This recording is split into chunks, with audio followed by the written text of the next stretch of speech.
விக்கிரவாண்டியில் பணம் தராமல் தாங்கள் பெற்ற வாக்குகள் தான் உண்மையான வெற்றி என்று அன்புமணி கூறினார். சென்னையில் பேட்டியளித்த அவர், விக்கிரவாண்டியில் கிடைத்திருப்பது திமுக அரசின் நிர்வாகத்திற்கு அல்ல, பணத்திற்கு கிடைத்த வெற்றி என்று அவர் தெரிவித்தார். உலக அளவில் இந்த தேர்தலில் திமுக எப்படி வெற்றி பெற்றார்கள் என்று எல்லாருக்கும் தெரியும். பணத்தை கொடுத்து, பொருளை கொடுத்து, அதிகாரத்தை வைத்து வெற்றி பெற்ற திமுக அது உண்மையான வெற்றி கிடையாது. நேர்மையான முறையில் ஒரு பைசா செலவில்லாமல் நாங்கள் பெற்ற 56,300 வாக்குகள் இதுதான் உண்மையான வெற்றியாக நாங்கள் கருதுகிறோம். கிட்டத்தட்ட 250 கோடி ரூபாய் பணத்தை திமுக இந்த இடைத்தேர்தலில் செலவு செய்திருக்கிறது. அதாவது 6,000 ரூபாய் பணமும் 4,000 ரூபாய் பொருளாக கொடுத்திருக்கிறது. தேர்தல் ஆணையம், தமிழ்நாட்டினுடைய தேர்தல் ஆணையம் தேவையா அப்படின்னு ஒன்னு யாரா இருக்காங்களா? அப்படின்னு யாரா இருந்தாங்கன்னா he is unfit for this job. He is completely unfit for this job. விக்கிரவாண்டியில் தாம் பிரச்சாரத்துக்கு சென்ற போது மக்கள் ஒரு மாம்பழம் கொடுத்ததை 1 கிலோ மாம்பழம் 65 ரூபாய் என கணக்கு எழுதப்பட்டுள்ளதாக தெரிவித்த அவர், இதேபோல திமுகவினர் செய்த செலவு குறித்து தாங்கள் ஆதாரம் வைத்திருப்பதாகவும் இதை சட்ட ரீதியாக எதிர்கொள்ள இருப்பதாகவும் கூறினார்.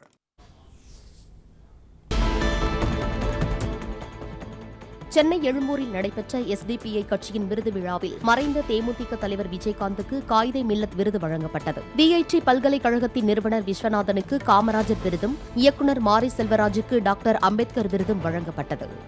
இன்னைக்கு சுதந்திரம் வாங்குவதற்கு முன் எப்படியெல்லாம் போராடி நம் தலைவர்கள் பெற்ற அந்த வெற்றி, இன்றைக்கு வெள்ளையனே வெளியேறு என்று போராடினார்கள். நமது சுதந்திர போராட்டத்திலே 2 நாட்களுக்கு முன்பு அழகு முத்துக்கோன் அவர்களுடைய திருவுருவ சிலைக்கு நான் மாலை அணிவித்த பொழுது எப்படியெல்லாம் இவர்கள் சுதந்திரத்திற்காக போராடி நம் தாய் திருநாட்டிற்கு சுதந்திரத்தை வாங்கி கொடுத்திருக்கிறார்கள் என்று நினைக்கும் பொழுது என் கண்கள் பணிந்தது.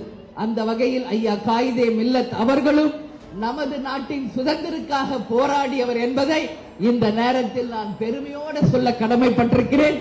வெள்ளையனே வெளியேறு என்று போராடிய தலைவர்கள், ஆனால் இன்றைக்கு நம் நாடு கொள்ளையர்கள் வசம் போய்விட்டதே என்று நினைக்கும் பொழுது உண்மையிலே தலை வெற்றி நான் என் பதிவை நான் பதிய வைக்கிறேன். வெள்ளையர்களை வெளியேறு என்று சொல்லி சுதந்திர போராட்டத்தில் போராடிய தலைவர்களின் அத்தனை சுதந்திர போராட்டமும் இன்றைக்கு கொள்ளையர்கள் கையில் நாடு போய்விட்டதே என்பதை மன வருத்தத்தோடு நான் பதிய வைக்கிறேன்.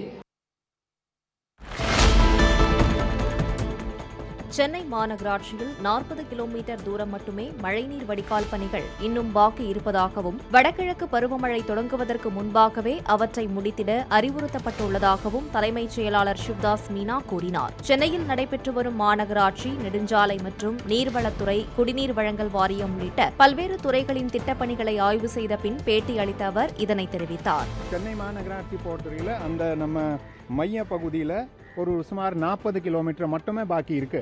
அந்த ஸ்ட்ராங் வாட்டர் ட்ரெயினுடைய பணி 40 கிலோமீட்டர் மட்டும் பாக்கி இருக்கு. அந்த பணி இந்த ஆகஸ்ட் 31ஆம் தேதிக்குள்ள முடிஞ்சிரும்.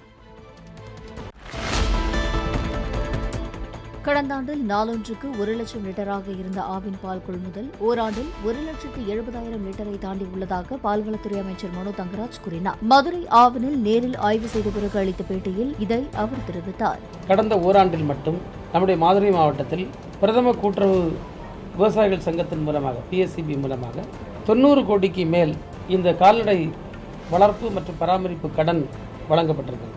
இதேபோல் தேசியமயமாக்கப்பட்ட வங்கிகளிலிருந்தும் அந்த கடன் உதவிகள் அவர்களுக்கு தொடர்ந்து வருகிறது.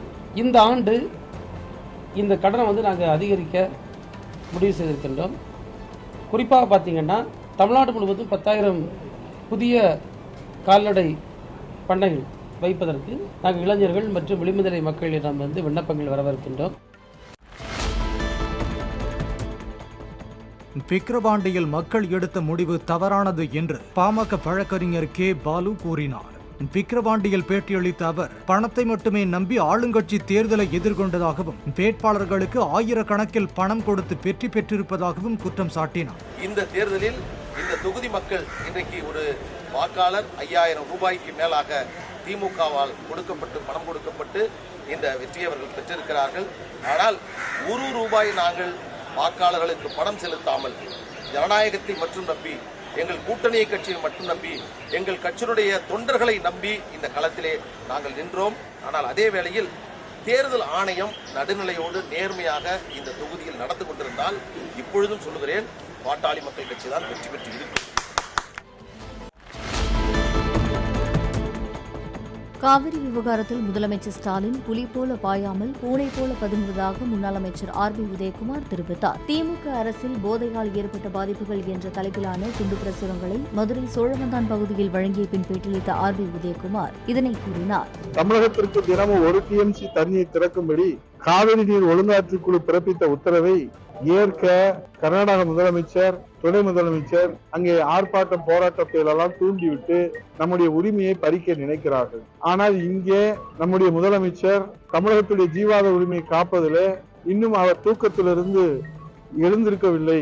கும்பகர்ண தூக்கத்திலே தான் இந்த முதலமைச்சர் இருக்கிறார். ஆகவே அவர்கள் காவிரி நீர் மேலாண்மை ஆணையத்தின் மேல்முறையீடு செய்வோம் என்று சொல்லுகிற போது கொதித்து எழ வேண்டிய, புலிபோல் பாய வேண்டிய முதலமைச்சர் முத்துவேல் கருணாநிதி ஸ்டாலின் கூட்டணி கட்சியினுடைய தயவுக்காக பூனை போல் பதுங்குவதை பார்க்கிற போது இன்றைக்கு தமிழகத்துடைய ஜீவாதார உரிமை நாம் பறிகொடுத்து விடுவோமோ என்கிற அச்சம் ஏற்பட்டிருக்கிறது.